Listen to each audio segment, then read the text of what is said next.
dijiste, pues es muy importante, ¿no? Porque pues nosotros en este momento estamos empezando a ver todo esto de la comunicación comunitaria y pues lo que acabas de decir pues es como una base fundamental para nosotros y tener como esto claro nos llena como para tener más bases y más conocimientos de lo que estamos viendo, ¿no? Y pues es muy interesante ya ver cómo de primera mano cómo se va desarrollando todo este tema. Entonces, pues gracias en serio por lo que nos acabaste de contar. Em, pues vamos a iniciar como con el saludo y esto para, para como darle la introducción a la entrevista. Entonces, mm, pues bueno, vamos a empezar.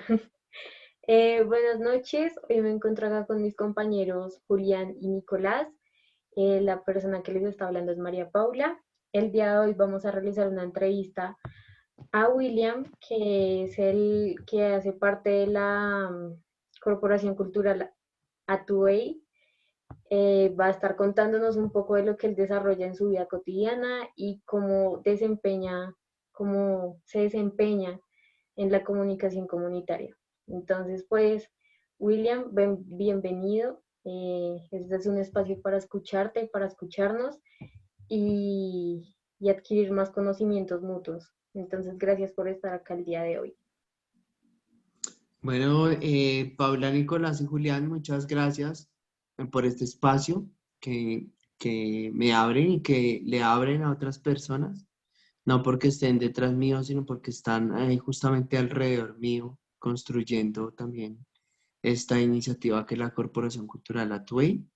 Nosotras y nosotros llevamos 22 años de trabajo artístico, cultural y comunitario en la zona alta de la localidad de Santa Fe, un poco para que se ubiquen desde la Candelaria, del centro histórico hacia arriba, en los barrios populares, que es un territorio que desde, desde las jornadas libertarias de Simón Bolívar, que es por donde entra, por el barrio Los Laches, La Peñita, donde entra el Libertador, a, a conquistar la independencia de Colombia, pues ya habla de un territorio que históricamente se ha movido, también que ha luchado intensamente por la transformación de sus territorios también y que ha copado, que ha logrado trascender también la vida cotidiana de ese territorio. Yo soy William Oquendo, actualmente soy el director de la Corporación Cultural Atuey, tengo 37 años y llevo 22 años vinculado a este proyecto, mm, desde muy joven, porque empecé haciendo teatro, luego música, luego fotografía, etcétera, etcétera. Soy licenciado en artes de la Universidad Distrital y pues nada, me complace mucho estar aquí compartiendo este espacio con ustedes. No, Bueno, William, gracias a William, ti. Muchas gracias a ti por permitirnos este espacio para compartir contigo y pues conocer ese medio comunitario al que perteneces. y como nos contabas, ya llevas 22 años en la compañía. Entonces quisiéramos conocer un poquito de la historia de lo que tú has vivido junto a la compañía en estos años que llevas vinculado con ella. Entonces quisiéramos conocer un poquito más de cómo ha sido el crecimiento, porque pues cada día se crece un poquito más. Entonces quisiéramos saber cómo ha sido todo este proceso. Bueno, antes, Paula, quisiera decir que ha sido en compañía, ¿ya? Nuestro nombre es corporación, el nombre jurídico que tenemos es la Corporación Cultural Atuey, ¿vale? Y que lo hemos venido, hoy somos un equipo de alrededor de 10 personas, más o menos, el equipo base, pero desarrollamos un trabajo cultural y comunitario en los barrios de La Selva, Santa Rosa, San Dionisio, Los Laches, El Dorado, Atanasio Girardot, El Rocío, Santa Rosa, bueno, entre otros ahí que seguro se me escapan, pero que quedan ubicados en la UPZ 96 de la localidad de Santa Fe, al suroriente, o bueno, al centro oriente de Colombia, ¿vale? Mm, Como les contaba ahora, pues esto ha sido una experiencia de 22 años de trabajo artístico y comunitario, pero que también, o donde también hemos podido explorar el ejercicio de las comunicaciones, porque hemos visto que es un medio relevante para poder comunicar no solo lo que hacemos o divulgar lo que hacemos, sino que también le ha permitido a nuestros territorios desarrollar ejercicios de lucha y de exigibilidad, por ejemplo, de sus derechos humanos. Voy a poner un ejemplo. Hay un periódico de la localidad que yo va a tener inversión local del Fondo de Desarrollo Local, que se llamó Ecos del Centro Oriente, que nació como un boletín en la parroquia del barrio donde yo estoy, y que luego llegó a ser un periódico local muy importante, con financiación de la Alcaldía Mayor de Bogotá y de la Alcaldía Local, ¿sí? Porque logró tener gran relevancia con gente que tenía en su cabeza la localidad, que se pensaba el periodismo, que se pensaba... Y yo creo que todo eso incidió, porque además Ecos terminó siendo un periódico, pero pasó por hacer la radio comunitaria Ecos del Centro Oriente, una emisora comunitaria que terminó siendo en el año 96 más o menos, o 97, allanada por el Ejército Nacional en razón de ser una emisora clandestina y demás, cuando sonaba en la radio común y corriente, con su antena, con todo. Y hoy creo que se sitúa en uno de los diales de las emisoras de la Policía Nacional en Bogotá. Decir que ahí ya empezamos a hablar de un robo a una comunidad de su espectro aéreo para poder hacer un ejercicio comunitario de radio. Yo quisiera resaltar que en esta experiencia de la comunicación comunitaria, Centroamérica y Brasil han tenido un aporte significativo, eh, pero no obstante es porque también es la historia de los pueblos y de las revoluciones y de la necesidad de liberarse de unos yugos que lo oprimen, de un sistema capitalista y demás, eh, donde claramente, por ejemplo, en Centroamérica, quien mejor ha desarrollado los medios de comunicación comunitaria fue la insurgencia centroamericana, la guerrilla centroamericana, el Frente Sandinista de Liberación Nacional, el Frente Farabundo Martí, etcétera.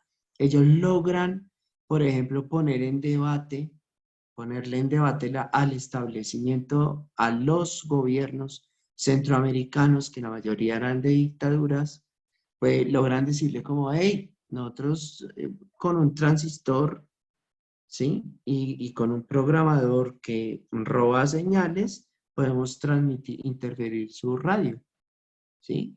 Y eso llevó a que esa experiencia trascendiera en muchos trabajos campesinos de base.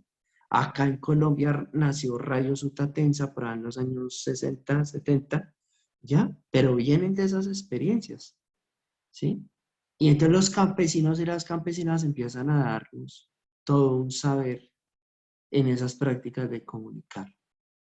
Eh, y eso se le empieza a salir de las manos al establecimiento, con lo cual tienen que empezar a hacer una regulación del espectro aéreo, de cómo se difunden, de qué se difunde, de legalizar algunas cosas que ya no tenían que ver con la revolución, con la insurgencia armada, con todos estos proyectos revolucionarios, pero que era ya la necesidad de las comunidades de poder poner temas sobre la mesa y de discutirlo, inclusive de poder abrir espacios de diálogo con los gobiernos locales, o como a darle apertura a eso que llaman democracia en el capitalismo, que no sé de dónde lo sacan, porque eso es imposible que se dé en un sistema como este.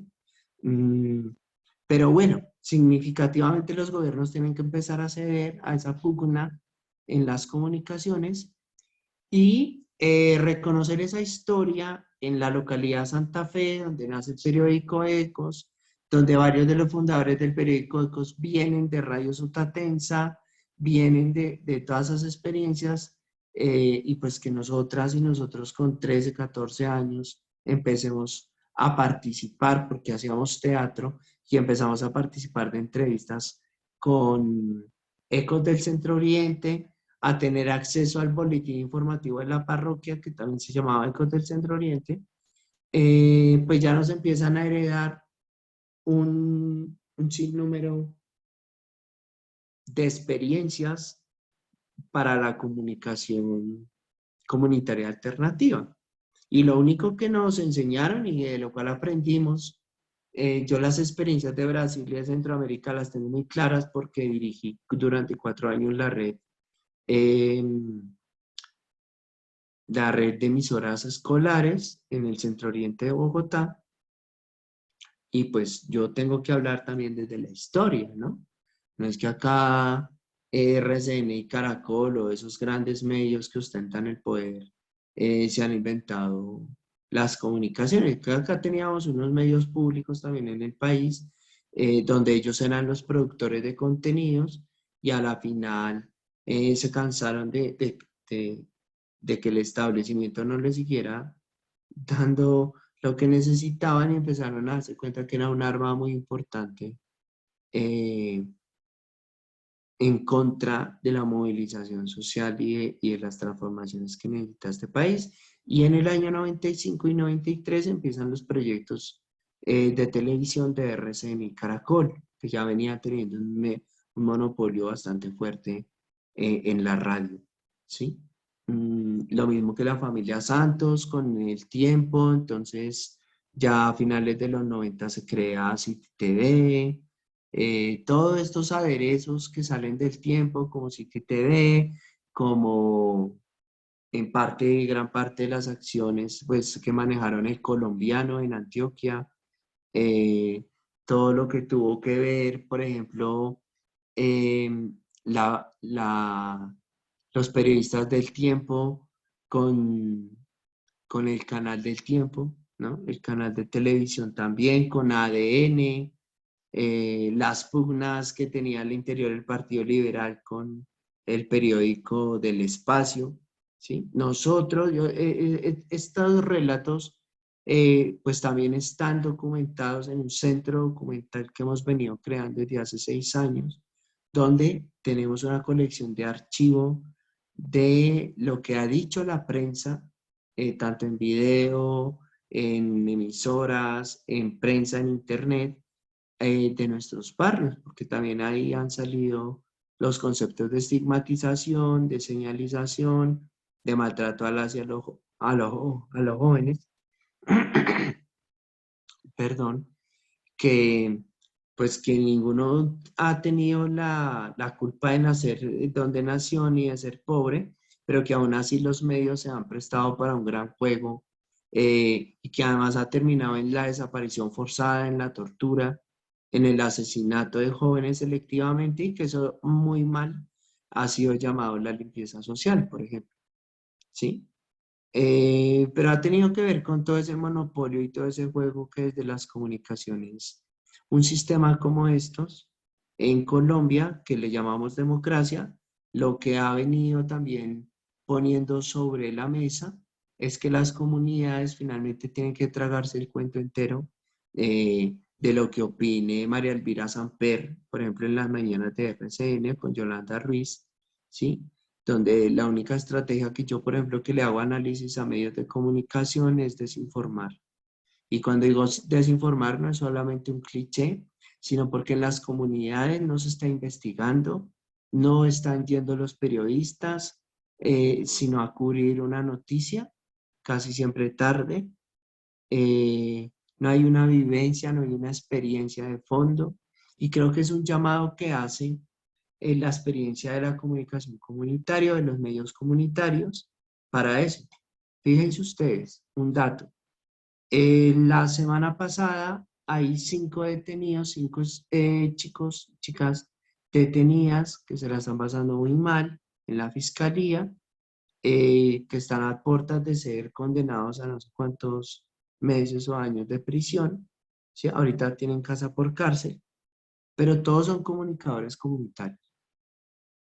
Hay una chica de la Jorge Tadeo Lozano que se salvó de ser detenida, eh, seguramente porque trabaja para medios de comunicación que son conocidos, pero el resto estaban cubriendo las marchas del paro nacional y denunciando cómo la policía quemaba carros en Suba, pero fíjense cómo esa labor, y si ustedes tienen la oportunidad de escuchar la entrevista que hace Néstor Morales, yo le digo de eso Néstor, por eso mismo, Néstor Morales, a una de las chicas que es comunicadora, ¿sí?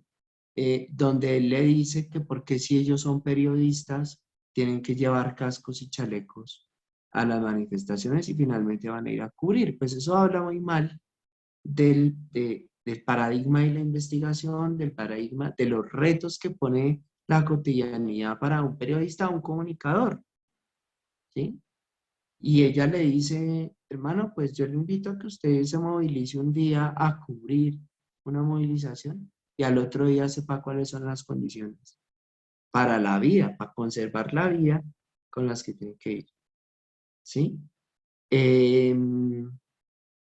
Un poco los reportajes que hizo este periodista también conocido, eh, Alfredo Molano, Jimeno, hijo de otro gran periodista, Alfredo Molano, mm, que se fue a cubrir el paro del 2019.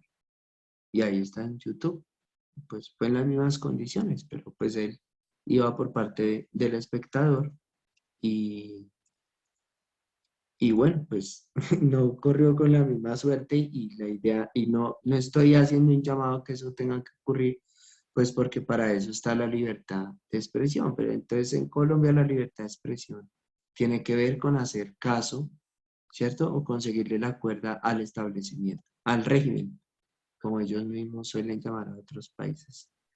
Claro, y creo que Eh, tú ya que tocas el tema es uno de los puntos más importantes que tienen los medios comunitarios, ¿no? Que no se basan en esa desinformación de pronto a la gente, sino que sí tocan los temas como realmente son y se involucran directamente con la comunidad. Entonces, pues dan una visión mucho más amplia y más regida hacia la verdad, no como de pronto los medios tradicionales que tienden a seguir o basarse en las cosas que tienen que decir o hacer para no tener problemas, ¿no? En cambio, pues los medios comunitarios sí son mucho más precisos en esa cuestión de la verdad.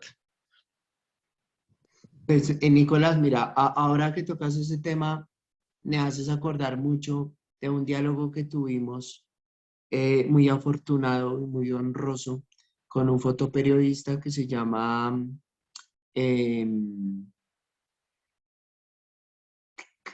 ay, tengo tengo el diálogo acá en la cabeza, pues porque estuvimos compartiendo, estuvo en nuestra sede compartiendo con nosotros. Em, pero bueno, ya ahorita les digo el nombre, pero él nos decía que con las comunicaciones pasaba un poco lo que pasó con Juana de Arco, y es que la verdad puede ser una. La verdad, o sea, los hechos fueron unos. Ya Juana de Arco quiso ver lo que quería ver y contó su historia desde ahí, ¿ya? Pero en honor a esa verdad, em, la labor de los comunicadores es acercarse lo más posible a esos relatos y a esas verdades. Yo no te puedo decir, y él nos enseñó eso, y es que nosotros nunca vamos a poder decir que tenemos una verdad, ¿sí? Porque los conflictos traen muchas verdades. Sin embargo, acercarse a la verdad es, por ejemplo, en el ejercicio, no decir, el presidente Maduro dijo tal cosa en la asamblea tal, sino es, como yo estuve ahí, como yo lo entrevisté, como yo grabé la asamblea X, pues saco lo que dijo el presidente Maduro y pongo al presidente Maduro a hablar. No digo, no transfiero lo que dijo él, sino que el presidente Maduro a través mío puede hablar. O sea, pongo el video, pongo el audio y él habla y lo pongo en contexto. No pongo al presidente Maduro para descontextualizarlo y hacerlo quedar en ridículo. ¿Ya? Un ejemplo, yo no sé si eso pasa, pero pongo un ejemplo. ¿Sí? Otro de los elementos, por ejemplo, que nos daba,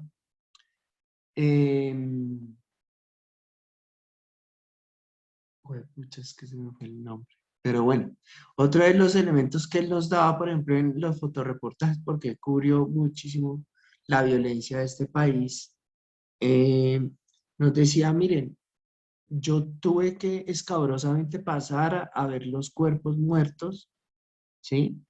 Y a hacerle fotos a eso, y eso es una realidad que nadie va a poder negar. O sea, ante la evidencia, no hay presunción de nada, ¿sí? Acá, si capturan a un líder social o a un periodista porque está del lado de la gente, ¿sí? Él va a ser guerrillero sí o sí, o lo van a investigar por terrorista, como dice Néstor Morales, ¿sí? Pero a la ministra que se roba la plata de las telecomunicaciones, de sus carreras, ¿sí? Ella presuntamente estaba mal rodeada, ¿no? Fíjense cómo ahí hay un lenguaje que ya nos empieza a decir de qué lado están las teorías de las comunicaciones, porque es que yo no creo que solamente sea de ciertos medios, sino que hay toda una estructura, todo un andamiaje, desde cómo se enseñan las comunicaciones, cómo se enseña el periodismo.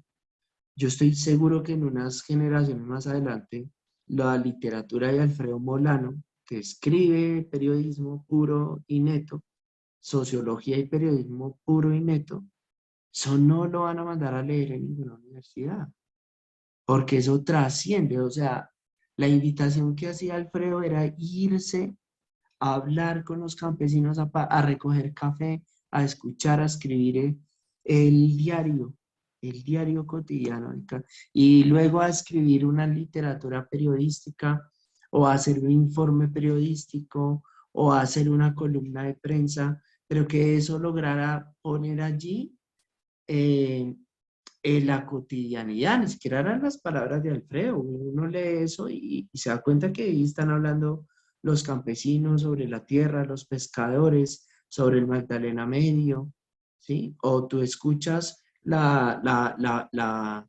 mal llamada propaganda subversiva de los años 70 en la Revolución Sandinista en Nicaragua, ¿sí? O El Salvador, y ustedes mismos se van a dar cuenta que ahí no había ninguna propaganda. O sea, lo último que decían era fusiles arriba. Eso lo que eran un montón de campesinos denunciando las masacres del ejército salvadoreño contra 6 sacerdotes jesuitas que masacraron. Al último que matan es a Arnulfo Romero en El Salvador, en el Brasil con la dictadura, ¿sí? De los años 70. Creo que todo esto que estoy diciendo, y ustedes me disculparán, como todo este montón de información, eh, pero que a mí me parece que es muy importante y que da unas claves muy claras sobre lo que ha permitido y los alcances que ha tenido la comunicación comunitaria. Porque es importante, por ejemplo, que ustedes, siendo estudiantes jóvenes universitarios, se peleen en la universidad, abrir una línea de prácticas comunitaria, donde no necesariamente se paga, porque los procesos comunitarios pocas veces tenemos con que pagar una práctica, ¿sí? Donde a ustedes no les gusta eso, no importa, pero ustedes pueden poner un antecedente de que eso pueda ser una posibilidad, de que suba al aire, experiencias como Suba al aire o como Vientos Estéreo en San Cristóbal, que cubre ahí sí, como dijo Paula, ahora el sur de la ciudad, ¿sí? El centro de la ciudad, las emisoras comunitarias del centro las tienen, mira, los cristianos ya podrán imaginar ustedes los contenidos de sus programas, ¿sí? En San Cristóbal ponen pura música llanera, pero luego en las tardes hay jóvenes espontáneamente que pueden ir a hacer sus programas de radio sin haber estudiado eso. No estoy desmeritando la carrera, estoy poniendo sobre la mesa algo muy importante y es que la gente puede acceder a hablar y que la gente misma puede acceder a escuchar lo que su vecino está diciendo a través de ese micrófono con condensador interno, ¿cierto? Y con los mejores equipos que tiene vientos estéreo para poder transmitir o suba al aire también en la localidad de Suba o la K8 creo que se llama, que queda en Kennedy. Bueno, hay un montón de experiencias de radio comunitaria que están y que se la han jugado por meterse la mano al bolsillo, ahí sí sale porque esto es de pedir préstamos y demás, para poder tener un medio comunitario, fíjense ustedes. Medio comunitario se endeuda en un banco para poder hacer equipos, para que el ministerio le dé la resolución donde lo acepta como un medio comunitario. Eso es bastante irrespetuoso. Por eso nosotros decidimos hacerlo por internet libremente, a pesar de que la ley Lleras, que ustedes la deben conocer muy bien, quería hace menos de 6 años bloquear todas las páginas que estuvieran haciendo radio comunitaria o como fuera, porque solamente el ministerio podría decir qué es radio y qué no, y a quién se le da, y ni siquiera por internet nos iban a dejar transmitir. Eso fue una pelea que se dio bien linda por allá en el año 2010, más o menos 2011, que se logró tumbar la ley Lleras en el Congreso. Mientras sigo pensando en el amigo nuestro, en el fotoreportero, eh, que no sé si se llama Héctor, él tenía una exposición ahorita muy importante, El Testigo, que se me da el nombre. Bueno, Sí. Bueno, No, pues de todas maneras, decirte que devolviéndome, muy... No, tranquila, habla María Paula. Dale. devolviéndome un poquito a lo que estabas nombrando, las diferentes tipos de emisoras que hay por cada localidad y esto, cada una tendrá su enfoque, ¿no? Y nos gustaría saber la, la corporación Atubey, qué enfoque tiene, a qué audiencia está dirigido, porque puede que, como lo mencionabas anteriormente también, tenían un periódico local y todo esto sí supongo que era para todo el público en general, pero supongo que ustedes tienen algunos proyectos que van dirigidos a cierta audiencia o a cierto tipo de personas. Entonces, nos gustaría como conocer un poco sobre esto y cuáles son como su enfoque principal, o pues si tienen un general o nos gustaría conocer un poquito sobre esto. bueno, para no quedarme con las ganas, antes de responder tu pregunta, se llama, ay, se me olvidó el nombre, se llama Jesús Abad Colorado. ¿Mm? Jesús Abad Colorado, Chucho, como le decimos, pues nos compartió también como esos elementos desde el fotoreportaje. Fíjense que él, por ejemplo, no habla, él siempre que uno le invita a hacer exposiciones, dice, yo voy como fotoperiodista porque yo artista no soy. Yo no sé por qué me invitan a exposiciones de artistas y a galerías de artistas porque yo artista no soy. Lastimosamente he estado en muchos lugares donde me ha tocado eh, poner esta realidad también tan dolorosa que ha sido el conflicto armado. Lo mismo en las conversaciones con Alfredo Molano Jimeno, con Natalia Herrera, también periodista del Espectador, con Nicolás Sánchez, que fue colaborador también del Espectador, con Natalia Oquendo del Tiempo. Sí, hemos tenido la posibilidad también desde el trabajo de poder estar ahí conversando y reflexionando con un montón de gente periodista también que esté en los medios, pero que sin duda alguna han venido haciendo apuestas. Yo no quiero satanizar, pues uno tiene que hablar de lo que es. Para nadie es un secreto que esos medios hegemónicos pues son del grupo PRISET, del grupo Planeta, que son los mismos dueños de los medios en Venezuela, de Ecuador, de Perú, y que nos van a echar la misma carreta entre todos, porque ellos tienen unificada una decisión económica también para América Latina.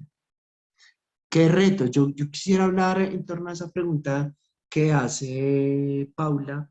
Yo creo que hay unos retos importantes frente al ejercicio de las comunicaciones en el ámbito comunitario y que tienen que ver uno con la profesionalización, y no quiero decir con esto con tener un diploma, sino con cómo podemos hacer mejor y de mejor calidad y con una estética diferente eh, para poder llegar a más públicos, ¿sí?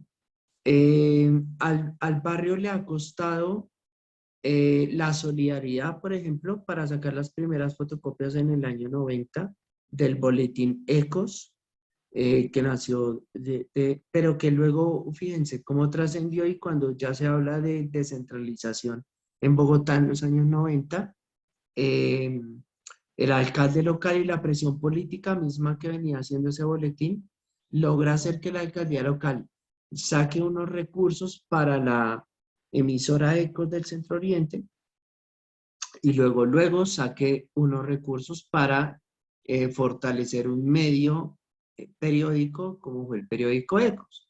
Luego eso se tergiversó porque empezó a ser más un trampolín político para algunas personas. Los creadores del periódico se habían ido a finales de los años 80 inicios de los años 90.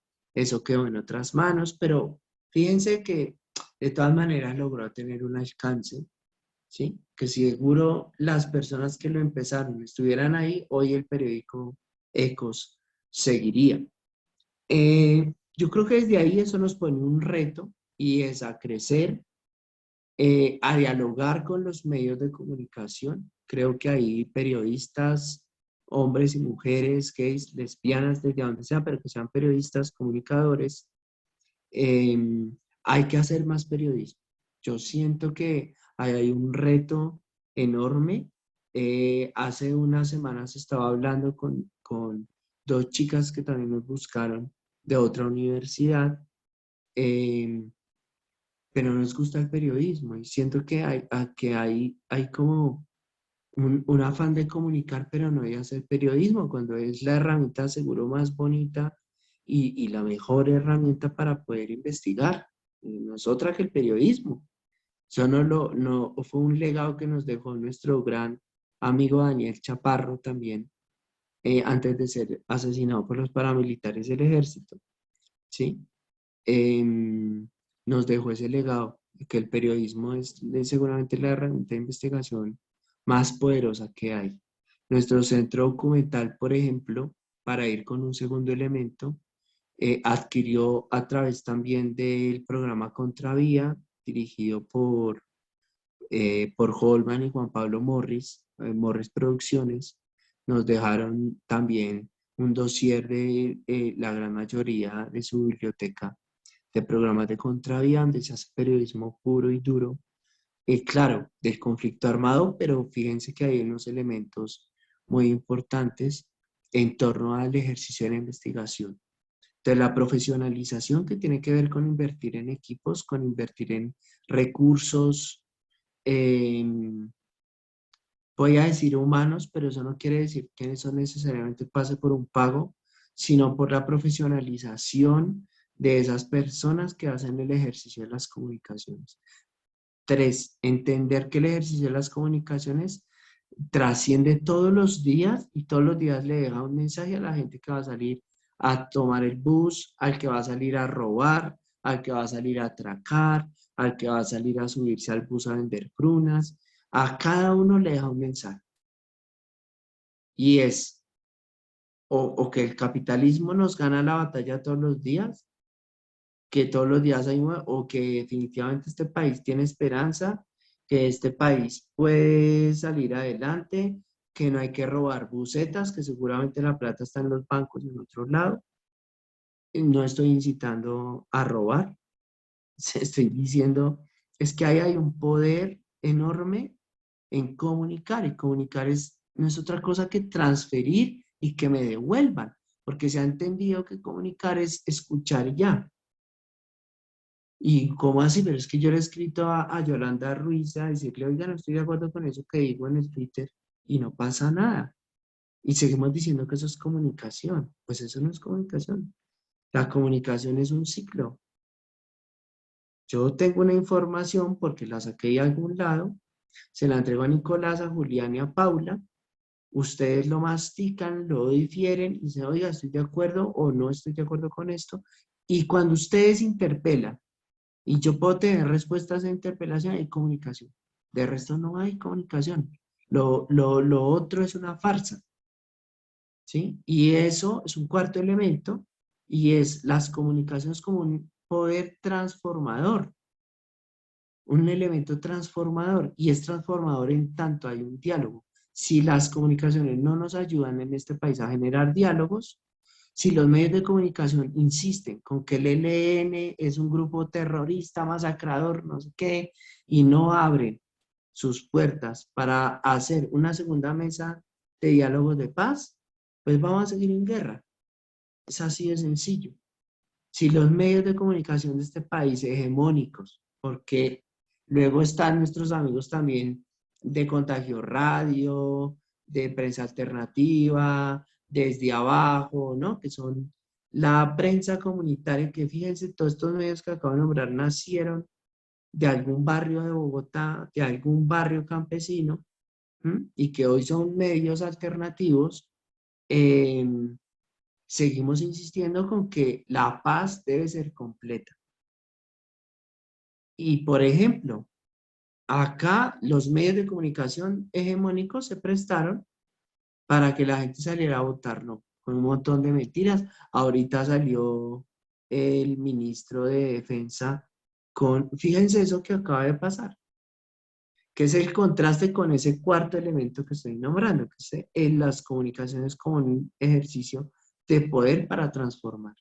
El ministro se gasta 900 millones de pesos con una agencia de medios de comunicación para decir que quienes están al frente del paro nacional tumbaron sus redes, se bloquearon sus páginas, etcétera. Esa noticia le está dando la vuelta al mundo hoy. Y Semana lo que dice descaradamente es que saca en su página principal al ministro y al presidente contando anécdotas de cómo capturaron a Otoniel, cuando se acaban de robar 20 millones, 900 millones de pesos para decir que el paro estaba detrás de haber tumbado y bloqueado las páginas de la policía, del ejército y de sabotear las fuerzas militares.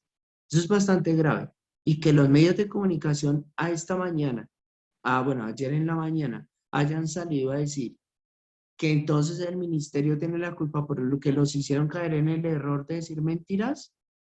Y esto fue porque lo denunció la FLIP, la Fundación para la Libertad de Prensa en este país, ¿sí?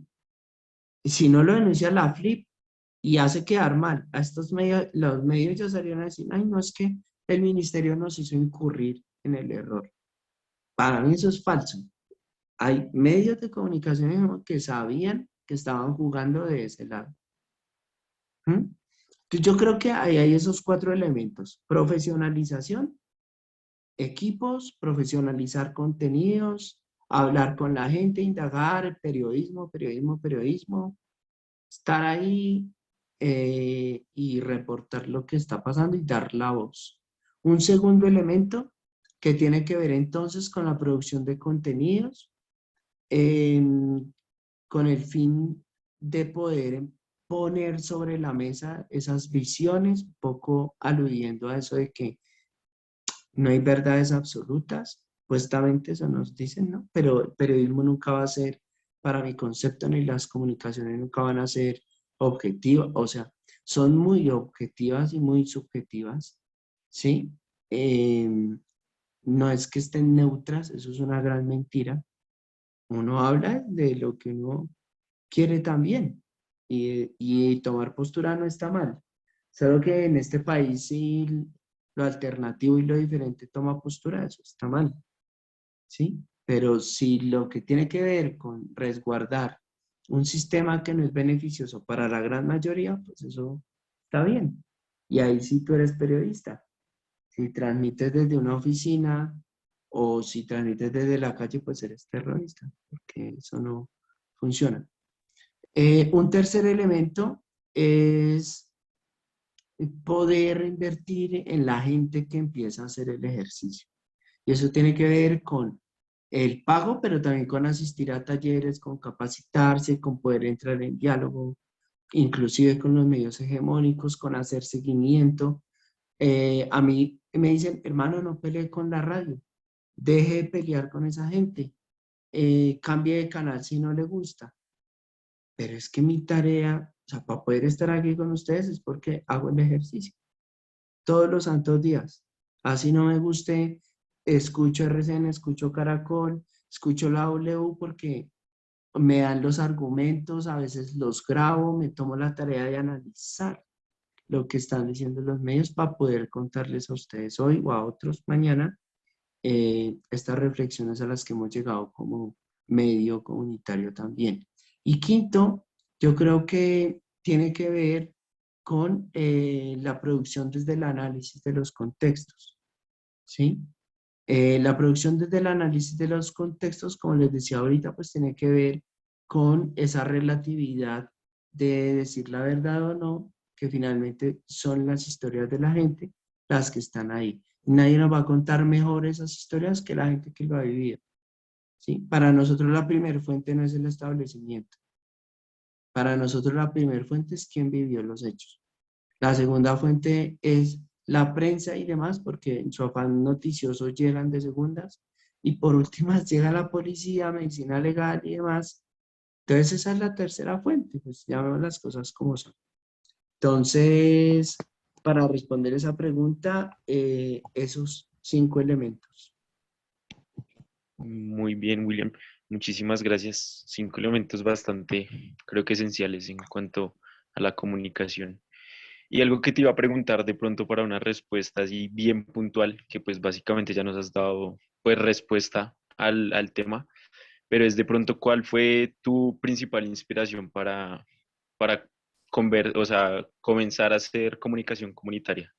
¿Cómo definirías esa situación sí, para comenzar a hacer comunicación comunitaria? Es muy sencillo y esa sí te la puedo responder fácilmente. Yo empecé haciendo teatro a los 11 años. Y hacer teatro a los 11 años me acercó a un público X, en salones comunales, en escenarios móviles, al aire libre. Empecé a montar zancos, a participar en comparsas, en el cumpleaños de Bogotá, y siempre tuve relación con un público determinado. Y entonces ahí me di cuenta que yo estaba comunicando desde el personaje que tenía, desde los personajes que creaba, desde haberme vestido de mujer en una sociedad tan machista y salir en una obra de teatro disfrazado de mujer, eh, con tacones, con tetas puestas, con vestidos largos. Sí, pues en el barrio no les cuento cómo dejó de mirarme la gente durante 3 o 4 meses por haber salido así, pero yo estaba comunicando. Y creo que parte de ese gran escenario que somos hoy es también por eso, que la gente, algunas personas han logrado entender qué era lo que estábamos diciendo. Entonces eso nos llevó a pensar en que si lo que nuestro fin, porque lo tenemos muy claro también, y es poder crear escenarios de transformación social y política como organización, pues nuestros medios, sea el que sea el teatro, sea la música, o sea, estar en tarima cantando es transmitir la posibilidad de un encuentro, la posibilidad de debatir desde la canción también, ¿sí? Un ejercicio, eh, pues sin duda alguna, o sea, si el reto que también nos pone este momento y este sistema económico y político es que los jóvenes y las jóvenes, para hablar de prevención en torno al alto consumo y abuso de sustancias psicoactivas, pues el problema no es el consumo. Para mí el problema es alrededor de qué. ¿Sí? Una sociedad que se ha basado en la violencia y que solo le da a su juventud el consumo de la marihuana, de la coca, del perico, cuando que estoy hablando alto, ¿no? En los barrios populares echan el bazuco y boxer. ¿Mm? ¿qué puede hacer la gente? Es que yo tengo amigos que se drogan y a los 2 días me invitan a la publicación de su libro en el Planetario o al lanzamiento de su película de cine, de su largometraje, ¿sí? Pero esos son los jóvenes de los barrios populares, no lo son. Los jóvenes de los barrios populares tienen que empezar a apoderarse, a buscar cuáles son esos medios de comunicación que les sirve para poder debatirle al establecimiento cuáles son sus derechos, que hoy están contemplados en el Estatuto de la Ciudadanía Juvenil que expidió Juan Manuel Santos y que en Bogotá se llama Política Pública de Juventud, que está basada en 9 derechos.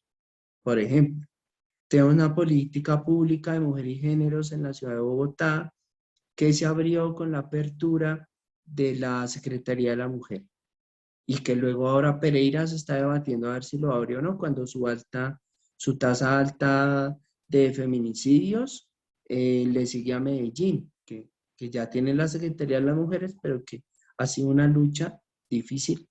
Medellín es de las ciudades más machistas que tiene este país. ¿Mm? Y que asesina mujeres. El problema no es solo ideológico de que sean machistas, sino que ese machismo está matando mujeres en Medellín. Y Bogotá ya le quiere ganar en eso. Y así sucesivamente. Yo creo que para mí uno de los retos más grandes que me ha puesto la comunicación es cómo estoy transmitiendo, qué estoy transmitiendo, pero además cómo y qué, eso, cómo sirve para transformar. Esa es la invitación que a mí me hace Nicolás, tu pregunta, y es, ¿cómo puedo, ustedes tres acá, yo no sé si están encarretados o tienen mucho sueño ya, y, y porque los veo muy serios, ¿no? Julián ha estado bastante serio durante este espacio. Es Yo no que sé si está como está interesante. concentrado o lo tengo muy tramado o qué es lo que pasa, pero fíjense que acá ha habido todo un ejercicio de, de comunicación, ¿cierto? Seguramente Yolanda Ruiz o Julito me hubieran dicho, venga, venga, que es que el que está haciendo la entrevista soy yo, ¿sí? Porque se toma la palabra y demás, ¿sí? Espero que nunca, que si lo ven, nunca hagan caso a eso, ¿ya? Pero que también me pueden cortar, también me pueden preguntar otras cosas, o lo que sea. Pues ya en este momento que pues, nos hace la mención, pues la verdad nos faltaría dos preguntas que la verdad nos intrigan mucho y es la primera que es, eh, ¿qué proyectos que tú no lo mencionaste como al principio, como qué proyectos manejaban, pero así puntualmente quisieran saber como una lista de qué proyectos manejan como con la comunidad? Y pues aparte de eso, pues obviamente nos interesa saber mucho el tema de cómo financian, así como sus trabajos de campo y todo ese tipo de situaciones que se les presentan, ¿no? Porque pues, obviamente para hacer eso, pues tienen que tener un presupuesto, pues tanto para ayudar a la gente como para, pues obviamente montar por decir, su escenografía y su material disponible para la comunidad. Entonces, con la primera pregunta, si me podrías sacar como esa duda. Es una pregunta muy importante y te la agradezco. Mira, casi siempre el 90% de los recursos en 22 años los hemos puesto nosotros. Y no porque trabajemos, sino porque hemos tenido papás y mamás alcahuetas. Mi mamá puso la primera sede, nos reunimos en mi casa. La sala dejó de existir y se convirtió en un pequeño teatro porque ahí ensayábamos, ahí hacíamos todo, reuniones y demás. ¿Sí? Luego fuimos aprendiendo a presentarnos a convocatorias y cosas de esas, donde nos maltrataron mucho, porque la ilusión siempre era tener plata para poder comprar vestuarios y luces y tal. Pero menos mal conocimos al teatro, el colectivo teatral Luz de Luna, que nos enseñó a hacer las luces de nuestro teatro con tarros de leche clean y pintura. Como al colegio nos mandaban llevar pintura, pues usábamos esa misma para pintar de negro las latas, comprar bombillos. Yo hice la especialidad en el Colegio de Electricidad Electrónica, entonces luego me quedó fácil hacer la caja de luces, hacer todos los circuitos y demás. Y fuimos creciendo así, con la solidaridad del barrio y demás, participando de los espacios propios de la comunidad. Yo recuerdo mucho que en el año 2000 se celebró, seguramente ustedes estaban por allá en quinto de primaria, ¿sí, no? ¿Mínimo, o no? Bueno, no sé en qué estarían ustedes en el año 2000, pero en el año 2000, en mi barrio, se estaba inaugurando la jornada nocturna de Aulas Colombianas San Luis, que es un colegio público. Y allí empezamos a ir con nuestras obras de teatro y nuestros conciertos, ¿sí? Porque hacíamos música, canción social, canción protesta. Entonces nos invitaban mucho a ese colegio. Nosotros fuimos a inaugurar ese colegio. Y desde ahí nos empezaron a invitar a acompañar al movimiento de víctimas, al movimiento estudiantil, que casi siempre después de nuestros conciertos en la Universidad Nacional se armaban tropeles, nos tocaba salir por la 45 con los instrumentos corriendo, pero bueno, también al movimiento campesino y nos pagaban, empezamos a cobrar 100.000, 200.000 pesitos por cada una de esas presentaciones y empezamos a ahorrar recursos y de ahí empezamos a desarrollar ese ejercicio. La mayoría de gente que nos invitaba terminaba haciendo vaca para pagarnos un taxi para poder ir a cantar a Suba o a llevar la obra de teatro. ¿Sí? Entonces esto lo ha mantenido la gente. ¿Sabemos presentar proyectos? Sí, nos tocó aprender. ¿Nos hemos presentado proyectos? Sí, a la alcaldía mayor.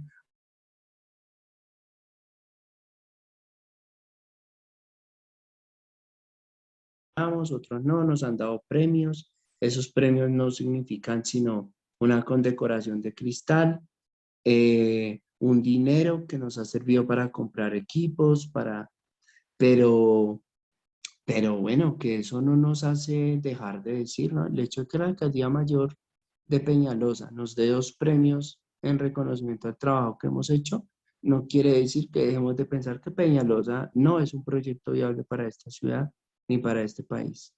Y lo hemos dicho. Y en los productos que sacamos con el proyecto, sí, pero es que eso no nos lo dio Peñalosa, ni su administración. Eso es un derecho adquirido, porque para eso las convocatorias son públicas y tiene una base de jurados. Y nosotros lo que hacemos es, nosotros no vendemos nada. Ni nosotros, Juli, nosotros tampoco le ayudamos a la gente. Nosotros no. Hay fundaciones, hay organizaciones que sí lo hacen y lo dicen. Yo tengo que decir que nosotros no nacimos para ayudar a nadie, a nadie. Nosotros no, y tampoco somos una empresa, no hacemos plata. Nosotros queremos que a partir de nuestros proyectos y de nuestras iniciativas aportemos a la reconstrucción de un tejido social que está roto por la violencia en el barrio, por la venta de vicio, ¿sí? Porque nuestras amigas y vecinas se están yendo a prostituir a unas redes mafiosas, ¿sí? Porque nuestros amigos se están perdiendo en el consumo del vicio y del alcohol, ¿sí? Hoy yo me estoy tomando acá un traguito porque he tenido un día muy pesado y creo que me lo merezco un poquito. Pero tengo amigos que están sumidos muy mal en el trago y eso está mal, ¿sí? Entonces no le hemos venido a trabajar y no nos interesa ayudarle a nadie. Sin embargo, a nuestra puerta llega gente del sistema de responsabilidad penal adolescente y nosotros acompañamos. Eso sí lo hacemos.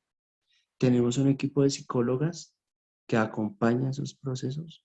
Tenemos hoy un convenio con la Corporación Humanidad Vigente, que es una ONG, seguro de las más viejas de derechos humanos de este país, que nos acompaña con asesoría jurídica para jóvenes en el sistema de responsabilidad penal adolescente. pero también para el sistema de adultos, porque también ahí se cometen errores, ¿sí? No defendemos ladrones, defendemos a la gente. Ya hace que estemos estigmatizando la historia, la evidencia de cada uno. Hacemos política, porque es la única manera de transformar este país. Y cuando digo política, no necesariamente es afiliación a un partido, sino que, por ejemplo, hacemos investigación en temas de memoria, de cómo se construyó el barrio, de cuáles fueron las luchas. Ahí nos enteramos que Simón Bolívar entró por mi barrio para poder conquistar la independencia de Colombia. Una cosa que seguramente no tendría. Los Laches es el barrio más peligroso, imagínense, es el barrio más peligroso hoy. Supuestamente los taxis dicen, no, no, en los Laches yo no voy, ni loco, ni a las cruces, pero por los Laches estaban los indios que cuidaron a Simón Bolívar y a su ejército. Y a Bolívar no le pareció peligroso para entrar por ahí, ni a Gaitán para hacer los lavaderos vivir en las cruces unos días. Para ellos no fue peligroso eso. Fíjense nuestros próceres cómo nos dan un ejemplo, pero seguimos insistiendo, o los medios nos siguen contando que, eh, que esos barrios son peligrosos y que allá no hay futuro. Un poco, Julián, esa es la historia. Mm, hoy, hoy acabamos de terminar un proyecto con la cooperación internacional, con la Agencia Extremeña de Cooperación para el Desarrollo, porque no lo ganamos. Porque duramos 6 meses todos los santos días escribiendo, investigando, aportando a un proyecto para fortalecer eso, que es poquito lo que hacemos. Pero que esos recursos hoy están en las manos de mucha gente que llegó la pandemia. No sabíamos que iba a llegar la pandemia porque nos la aprobaron en 2019. Pero con eso, con ese dinero mucha gente pudo comer porque lo invertimos en mercados y no por hacer asistencialismo. El mercado que entregamos fue un mercado que se lo compramos a campesinos de veredas en Chuachi, que se lo están trabajando todos los días, que no estaban vendiendo nada, les compramos la papa, la lechuga, los huevos y traemos esos mercados desde allá para entregárselo a algunas personas que hemos venido acompañando. Fíjense ustedes, no es a la gente más pobre y desfavorecida, no. No, es a las personas que hemos venido acompañando que se la estaban pasando mal. Y esa plata llegó allá. Esa plata llegó a un monumento a la vida que tenemos en homenaje a distintas personas que desde el año 86 hasta hoy han sido asesinadas por hechos violentos en nuestro barrio. Lo invertimos en el equipo de psicólogas y psicólogos que están acompañando a familias y familiares de esas personas que fueron asesinadas y que nunca han hablado de sus familiares, de por qué los mataron, de cuál era el contexto y demás. En un equipo psicosocial que está acompañando a organizaciones sociales que también se destruyen, que también se acaban, que también tienen odios, que también tienen todo eso, también los acompañamos. Porque si no entendemos como sociedad qué ha pasado y cómo nos hemos construido, va a ser muy difícil recomponer un tejido social nuevo, que finalmente es nuestro fin, ¿sí? También tenemos un festival de arte y paz que Paula, Nicolás y Julián, el 10, 11, 12 y 13 de noviembre vamos a hacer el festival número 22. Hacemos una versión por año de nuestro 22 Festival de Arte y Paz la otra semana con eventos artísticos, académicos, culturales y un escenario central el día sábado 13 de noviembre. Van a ir gente de Medellín a cantar, una gran fiesta en el Centro Oriente de Bogotá. Luego vamos a acompañar al Teatro Luz de Luna a hacer el encuentro de teatro comunitario en su versión número 21 también. Bueno, hacemos un montón de cosas con plata y sin plata, porque insisto, son 22 versiones. O sea, en el 99 no teníamos un peso, pero hicimos el Festival de Arte y Paz y ahí lo seguimos haciendo. sí son, o podría decirse, como proyectos que se vuelven como ideales como para su, para su medio, ¿no? Ya se vuelven muy significativos y en algún punto se vuelven, pues ya no, pues raro como no hacerlos. Claro, porque es que, Julián, mira, hay una cosa y es que como la realidad de nuestro país y de nuestro barrio no ha cambiado, cuando, cuando Gaitán cumplió 60 años de asesinado, sacamos unos volantes y se los entregamos a la gente. La gente me decía, hermano, 60 años y usted conmemorando a Gaitán. Entonces yo decía, no, es que no estamos conmemorando a Gaitán. Lo que estamos diciendo es que han pasado 60 años y este país no ha cambiado en nada. Siguen matando a la gente. País que sigue sin esperanza. Todo el mundo amanece todos los días queriendo hacer plata. ¿Este país necesita plata o necesita vivienda digna? ¿Este país necesita plata o necesita comida? ¿Este país necesita plata o que nos respeten en el transporte público?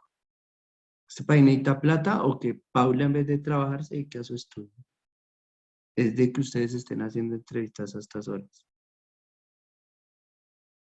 Este país necesita cambios, de verdad, serios, ¿sí? Que la universidad con eso mucho o poquito que ustedes paguen los manden a hacer entrevistas de campo con campesinos y a currársela por allá duro. Pero eso, pero es que eso es lo que nos anima, ¿no? Nosotros, por ejemplo, eso es otra cosa, nosotros no hacemos proyectos, nosotros no hacemos talleres, no le ayudamos a nadie. Nosotros desarrollamos, hacemos lo que a nosotros nos gusta hacer, lo que nos nace del corazón. Hacemos magia, hacemos teatro, hacemos música, hacemos un montón de cosas que nos gustan. Yo estudié para eso y eso es lo que yo hago. Estudié licenciatura en artes. Y a muchos quisieran verme de profesor en un colegio enseñando danzas. Pero a mí eso no me gusta. A mí me gusta el trabajo con la gente en el barrio, artístico y cultural, entonces me sirve para eso. Mis compañeros y compañeras que son sociólogos y sociólogas están acá porque les gusta hacer sociología desde el ámbito social. Faltaba menos que no les gustara. A mis amigos abogados y abogadas les gusta estar en los estrados judiciales defendiendo a la gente del barrio. Hay otros que no les gustan mucho los estrados judiciales, pero que estudian la jurídica del ámbito social, que es tan importante, Y yo creo que eso es ¿sí? lo importante, ¿no? Que a uno le guste lo que hace y pues de pronto ahí se nota pues en este espacio que hemos podido compartir que mediante todo lo que has dicho pues nos has transmitido bastante conocimiento y se nota que te gusta lo que haces y pues aún así pues hace que a nosotros de pronto la información se nos quede más y se haya convertido en un espacio como de transformación, sí, pues personalmente me he sentido que ha sido de mucho provecho lo que nos has dicho y que pues sí genera otra versión de lo que uno cree que es un medio comunitario y cómo pues trasciende y la importancia que tiene en la sociedad actual, más pues que vemos que todos los medios, pues digámoslo así, grandes están sesgados por distintos poderes. Entonces, pues sí, siento que es una de las cosas de pronto más importantes que se nota en la forma de cómo comunicas y eso, que te gusta lo que haces y pues que al fin y al cabo viene siendo lo más importante cuando decidimos hacer algo, ¿no? Que nos guste y no hacerlo por compromiso, por otras razones, ¿no? Nicolás, gracias. Gracias por eso, porque también lo tomo como un reconocimiento. Y sí, sí, sí, gracias. Y agregándole un poquito a lo que dijo Nicolás, estoy totalmente de acuerdo. Siento que ha sido un espacio en el que cambiamos como la perspectiva que teníamos y siento que nuestros compañeros, los que van a estar viendo esta entrevista, se van a hallar como una imagen diferente también. Y siento que es muy importante porque lo que tú dices es importante que nosotros como comunicadores que estamos en formación nos enfoquemos más en la comunidad, en enfocarnos en el medio comunitario Y como tú lo decías, no es solo comunicar, sino que el mensaje que nos dejas es como conocer y reconocer la historia que tenemos y dar ese mensaje a las demás personas. Entonces, en serio, muchas gracias por lo que nos has contado, porque desde que iniciaste ha sido como un constante aprendizaje y pues de una vez te doy las gracias por el espacio que sacaste para nosotros, porque ya viendo la hora, sé que ya lo que nos dijiste que fue un día muy largo, entonces muchas gracias por brindarnos este espacio para aprender y lo valoramos mucho, en serio, muchas gracias. No, usted, Paula, gracias a ustedes también por la invitación. Tras bambalinas, pues a Daniel, que se le ocurrió que yo pudiera ser esa persona. Tengo que regañarlo, no mentiras. Pero sí, que pues gracias a Daniel también por abrir este espacio, a ti por confiar en Daniel también. Eh, y bueno, todavía no me puedo ir a descansar, me queda una tarea por hacer, bastante, no difícil, pero bueno, no deja de ser una tarea. Mm, gracias Paula y gracias Julián. Y Nicolás, hermano, pues escuché mucha música, hermano, y yo espero que sea la hora. Estás un poco cansado o estás bravo, no sé qué tienes. No, no, no, todo está Silencio, perfecto. No, Nicolás, no, sino Julián. Ah, yo sí decía. Ah, Sí. Es que ustedes hacen ahí cambios de cámara y me alcanzan a confundir. no, Julián. no sabría qué decir. Es que como tengo el celular aquí en la mano, pues así muy bien. Qué pena. Bueno, entonces yo creo Bueno, que no, ya. gracias. Muchas gracias a ustedes por pensarse en las preguntas. Disculpen si hablo mucho. Eh, No, no, no, este era un espacio totalmente para mí es muy para difícil ti. no hablar, no irme al pasado para poder hablar de lo que hago en el presente. Claro, sí. Es un- Bueno, William, entonces yo creo que no sería nada más. Muchísimas gracias por este espacio y pues ojalá no nos volvamos a encontrar en otro momento. Eso Claro, esperé, los espero en el barrio. Y cuando Paula me dijo de esto, yo pensé que lo íbamos a hacer en el barrio y dije, bueno, le voy a dar una vuelta en el barrio, vamos, porque me parece que eso es mucho más importante. poderoso, más enriquecedor. Ahora entiendo que sus agendas pueden ser, pues también de trabajar y demás, ¿no? Pero váyanse la otra semana para el festival que aquí vamos a estar también un montón de programación. Ahí les haré llegar a través de Paula la programación por si se quieren ir allá a Ya, entrevistar gente. ¿Quién allá quita que estaré. Sí, terminen, quién quita que terminen allá metidos en el barrio? quedamos a la Creería que espera de